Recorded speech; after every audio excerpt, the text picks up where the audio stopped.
How's it going, everyone? Thanks for watching. The other day I picked up this Craftsman snowblower in the trash, and I thought I might be able to fix it, but it looks like somebody sabotaged it before they threw it out. They cut the electric start, they cut the fuel line down there, and they pulled the primer out and cut that. It does turn over. Well, it's not locked up, let's just say that. I hate when people do this. They throw something out and basically sabotage it so nobody can fix it off the street. So that's what they did.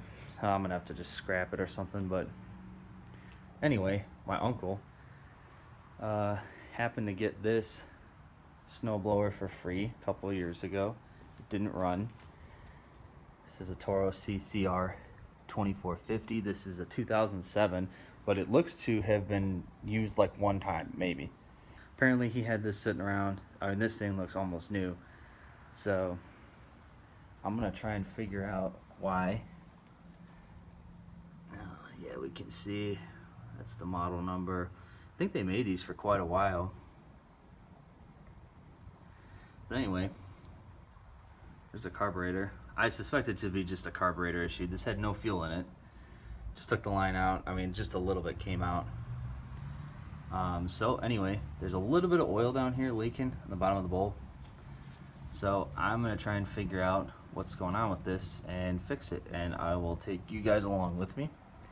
So I'll be back when I figure something else out. Okay, so before I get into talking about what I did to the carburetor here, I want to talk about the carburetors themselves. So on this machine and a lot of other mid to small size Toro snowblowers, they use this exact same carburetor.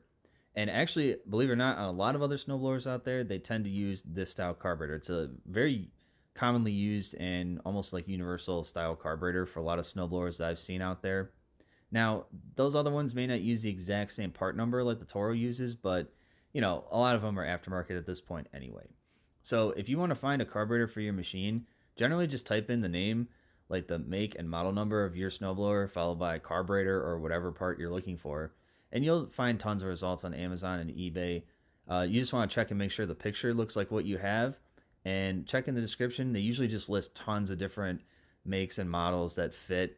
Like I said, these are pretty universal. You see them on tons of snowblowers. So more than likely, you're probably going to need this one. Also, if you're going to order parts like primer bulbs that a lot of times crack and go bad and then you cannot prime the carburetor, it's a very universal part as well. A lot of these machines use the same style primer bulb, fuel filter, fuel lines, spark plugs, stuff like that. So it's really easy to find those parts too. Now, one more thing. If you're going to actually try and remove the carburetor, you'll notice that most of these are held down by two hex head bolts, and like a recessed hex head Allen key, bolt. And I don't know if you saw in the picture that I just showed, I'll show it again. It's really hard to get a normal Allen key or T-handle straight in there to access that part and get it out, because the carburetor is pretty much blocking it. So for a lot of these snowblowers, what you're going to need to remove the carburetor is a ball end Allen or hex head tool or T-handle. I'll show a picture of what that looks like. And this is just so you can go in at an angle and fit it right into the head of the bolt and get it loose. On mine, that's what I would have needed to get this off, at least for one of the two screws, but I don't have those tools, so I tried to do it without taking it off. Just want to let you guys know. All right, back to the video. Okay, so I'm back with the snowblower. So what I did, I don't have compressed air right now.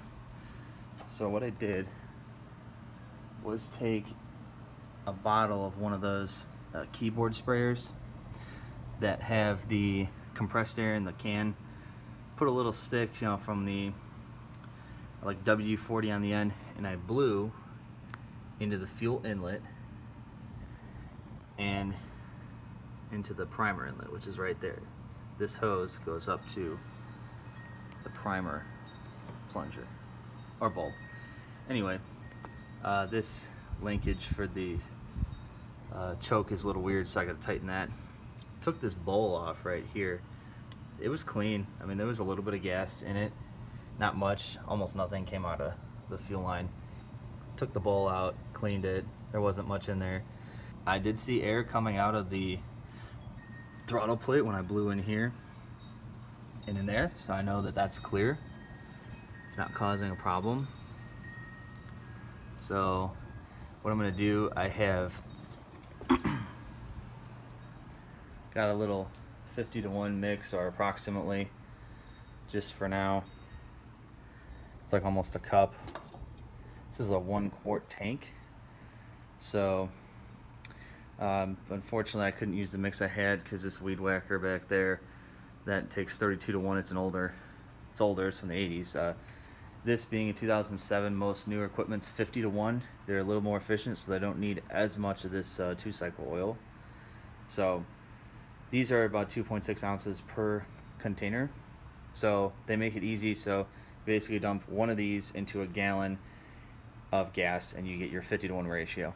So I just took some of my 32-to-1, poured about 3/4 of a cup in there, and then filled the rest of it up with the pre-mixed 32-to-1. We just need some oil in there. I'm just testing it to see if this works. I'll dump the tank and do a better ratio later if it actually gets running. So I'm gonna pour that in the snowblower and see what happens. So I'll be back. Alright, so another thing you want to take note of, your gas cap will usually tell you what ratio. Another thing you want to make sure is that your vent, see that little hole right there? You want to make sure that that is clear. So you can either spray carburetor cleaner, or I sprayed the compressed air through that hole, and you should feel something come out. There's the vent actually, but you should, on every cap there should be a small vent. So I've put everything back together. Underneath there I put some fuel in, and I'm ready to start it. So be there in a second. So something pretty unexpected happened. The first pull of the cable and the rope came out, broke. It actually sounded like it was going to fire up. I got fuel, used some starting fluid. Sounded like it wanted to start, but now I have to fix this. Okay, so broke the string, the pull string. It looks like the guard for the starter rope is going to be pretty difficult to get out. I mean, there's just so much crap that has to come out. So I found the broken piece. I kind of snaked it around the side. That's where it's supposed to come out. I snaked it around here.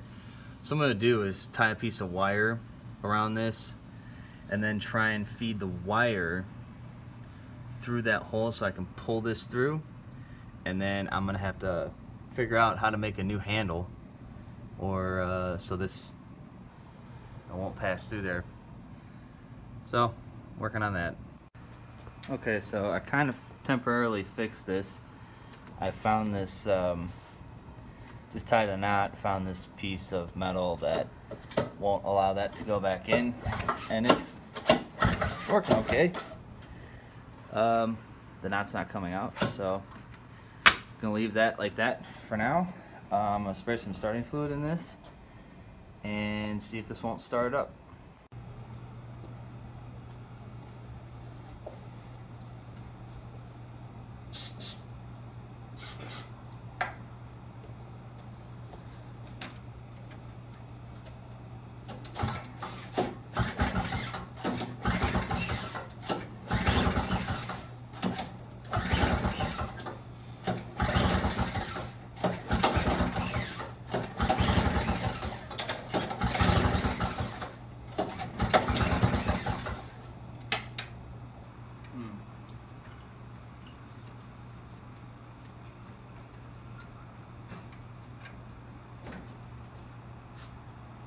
Okay, it looked like the carburetor was flooding. It's definitely getting fuel. I got some of it out, and I'm going to try again.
was pretty smoky. Wow.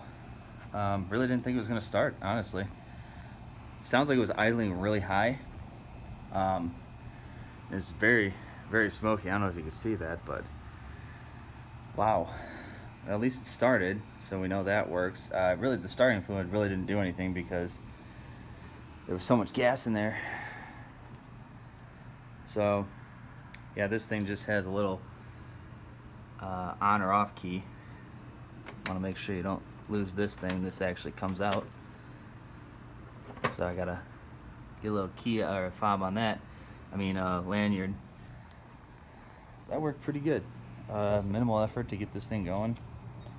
Again, this is a Toro CCR 2450. About 13 to 14 years old at this point. Yeah, fired up with just some gas and a little carb clean out and adjustment. Too bad I broke that cord. Really want to fix that because that kind of hurts your hand, and it's probably gonna rip. So I'll get a new handle.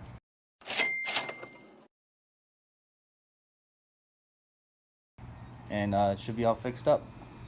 Alright, for more stuff like this, please subscribe to my channel. Really helps out. Please like and share the videos if you can. Thanks for stopping by, and thanks for watching. Have a nice day.